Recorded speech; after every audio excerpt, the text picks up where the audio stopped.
me fuel, give me fire, give me that which I desire. Ooh.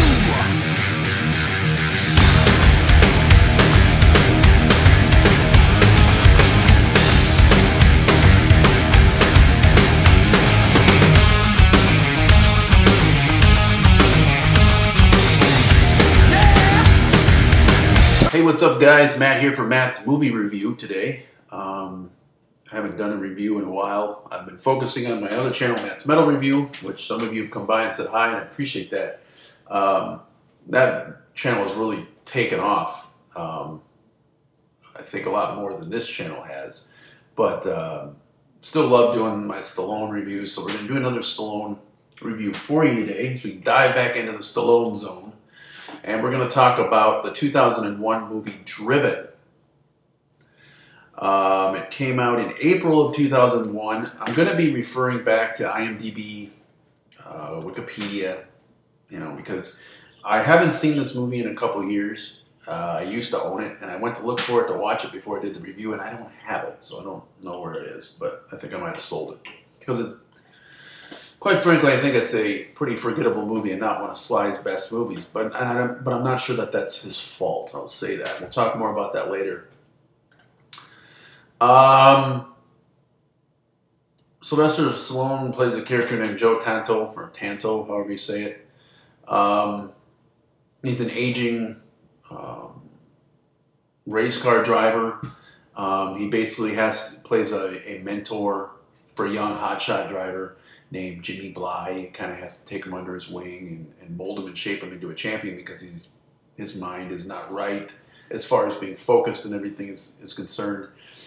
So he's basically there just to give him guidance. They don't really want to give him a chance to race again. They're really focused on this Jimmy Bly. So that's basically the plot of the movie. He has to be the mentor to this kid.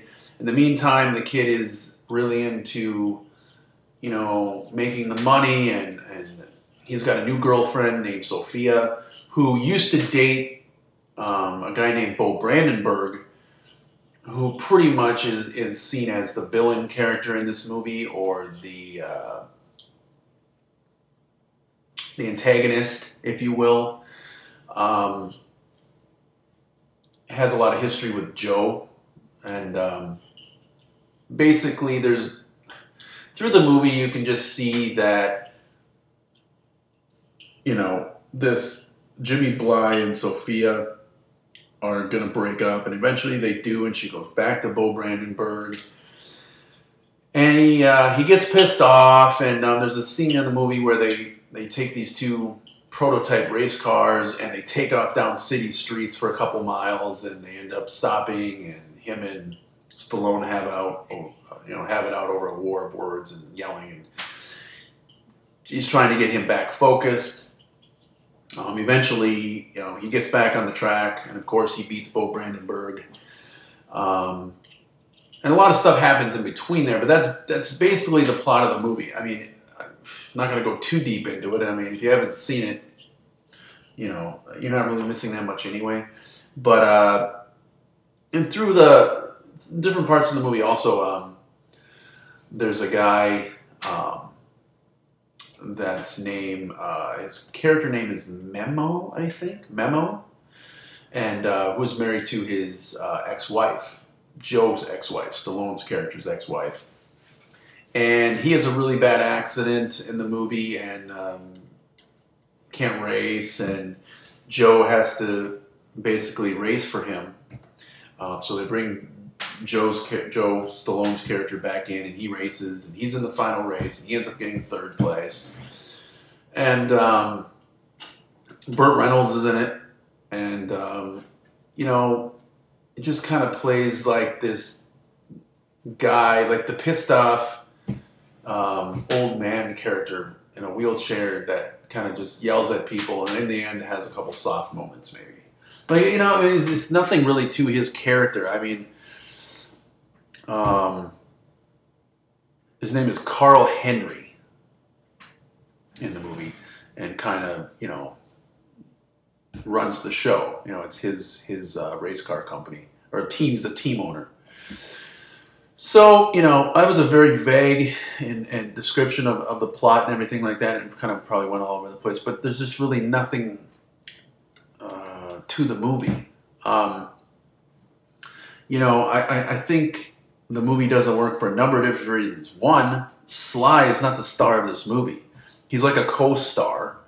Two, the storyline is putting Sly in the movie and having him just be this character that has almost no backbone to him. He gets kicked around a lot. He doesn't ever stand up for himself. And he doesn't win in the end. He's just like this character just is kind of aimlessly walking around in this movie. Now, there's a couple good parts. I like the part where he's in the race car, and in order for him to concentrate and get into the zone, he does this humming, almost like a singing thing that he does. You know he's in the zone when he does that. It's kind of a cool part. And he does this really cool part where he throws these quarters on the ground. He goes and he picks them up with the tires, slides in and picks them up. That's kind of a cool part. The part where they were racing in the city, although it's unbelievable, is kind of cool. It's different. And I like kind of like the dialogue he has with Jimmy. But overall, there's just no chemistry between these characters. And this, if you're going to put drama and boy-girl drama in the middle of a movie like this, you got to have chemistry. You got to have chemistry. And there's no chemistry between Jimmy Bly and the Sophia character, and you know, the fighting with the ex-boyfriend thing. It's like, what is this, high school? You know, that's why Days of Thunder worked. You know, because all the characters, there was chemistry between Nicole Kidman and Tom Cruise. You know, I mean, there was chemistry between everybody, and you know, those kind of romantic moments worked. In this movie, they just do not work. You don't care about that storyline in the movie. The racing stuff is probably the coolest stuff, even though there's a lot of CGI in this movie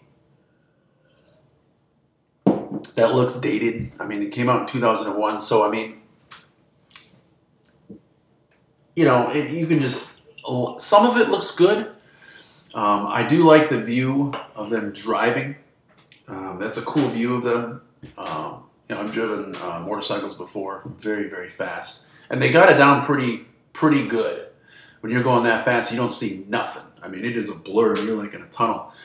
And so, you know, that part was fairly realistic at driving high speeds. And I like the part where the water was hitting the mask or the helmet shield. That was pretty cool. But a lot of the crashes, I mean, you have race cars, you know, going 100 feet in the air, and you can just tell it's CGI. It doesn't work, and it's unnecessary. Again, if you know, another racing movie, go back to Days of Thunder. That movie was shot entirely practical. They didn't have CGI back in 1980, 86 or 87 when that movie came out. They didn't have to go with CGI. They didn't have to go with, you know, let's put a car 100 feet in the air and we'll have this coming off and all these parts and, ooh, tires flying. And it's, you know, they did very, very practical effects and you believed it. It looks real. A movie from 1987 looks more real than a movie from 2001. That's a problem. So you have characters that you don't care about. Burt Reynolds. This Kip Pardue that plays Jimmy Bly. You know, Jimmy Gershon plays Stallone's ex in the movie. And that's the only really kind of storyline I bought. And okay, you know, it's kind of a little bit of rough relationship, obviously, between him, Joe, and her. But you know, you just end up not caring about these characters. So when things happen to them, you're not emotionally invested in it. And using Stallone the way they did, I mean, you could have made this Rocky with racing. You could have done that. You could have made Joe the hero character, and it would have worked really, really good. You could have gave him some sort of a backbone to say, hey, you know what? Fuck you. I'm going to be the guy who wins this race. I'm the one, the veteran, that should be out here doing this and prove it. You know, It would have been a cool story arc if he went and signed with somebody, another racing team. Then him and Jimmy and Brandenburg all had a race in the end, and Joe ended up winning. You know, and they kind of focused on Sly, the comeback kid, almost like they did in Rocky Balboa. I think that would have worked. That would have been cool to see. Stallone being the hero, but he just kind of seemed like a co-star who a lot of times just walks around aimlessly and has these conversations with Bo Brandenburg, who, the guy who plays Bo Brandenburg, what is this dude's name? Till Schweiger? The guy, I mean, I don't know if he's a great actor or not. I mean, I've seen him in a couple of movies, you know, Inglourious Bastards he's been in. But in this movie, he's not a good actor. I mean, I'm sorry. The guy is just not a good actor. And some of the stuff he says, it's almost like, oh, what? You know, just, again, he's got no chemistry with anybody, even with his ex-girlfriend, Sophia, who was played by Estella Warren. I mean, she's been in movies like Planet of the Apes 2001, which bombed. She was in Kangaroo Jack, which I've never seen and I have no desire to see. What else has she been in here? Not a lot, you know. I mean, she's been on Law and Order a couple times, but overall, not the greatest actress either. And so you have a lot of kind of haphazard acting, a very weak plot, bad special effects at times, you know, and, you know, the coolest part actually about this movie is actually the making of the movie. I really enjoyed the making of this movie a lot, and it's kind of cool. Because Sly said it was one of the hardest things, you know, he did racing. He said it was really a good workout. I like an interview. I don't know if he's just pushing the movie or what, but they just interview with him. And, you know, I don't know where it was. You know, what would you, you know, what would you like to do? You know, besides acting, and you know, I'd like to be a race car driver. Yeah, and I'm like, what? What are you talking about, Sly? You know, I don't know if he was just trying to push the movie or whatever, but it kind of went. But it was kind of cool to know the ins and outs of racing and how hard it really is to drive these cars, and kind of the intense pressure that these guys go through. Unfortunately, that doesn't come across in the movie much. You know, I think there is a lot of cutthroat stuff going on behind the scenes in teams. When you're good, and when you're not, you get traded around probably to teams and sponsors and things like that. I think that happens. So that part you can kind of see. But overall, not a great movie for Sly. I love Sly, but you know, he isn't given a whole ton to do in the movie. Like I said, he should have been the hero character the whole way through and been an inspiration to Jimmy Bly. You know what I mean? So that by the end of the movie, Jimmy Bly is now a better person because Sly showed him the way. And now at the end of the movie, Jimmy Bly's ready to go on and Stallone's ready to retire. I mean, that's a simple plot, but it works. Look at Rocky. But whatever.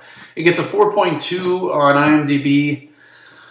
I can't disagree with it. I guess I'd probably give it a 5, somewhere in there. I mean, it's 4 or 5. It's just a forgettable movie. You know, I don't own it. You know, if I see it on Blu-ray one day, because I do want to own all of Sly's movies. This is one of them that I don't have. I might get it for like, if it's $5, I'll buy it maybe. Might look pretty good on Blu-ray, although the special effects are really going to be hokey on Blu-ray. But, so yeah. You know, and this was kind of the start of Stallone's kind of bad time in the early 2000s. You know, he had Get Carter that came out before this that just didn't do well.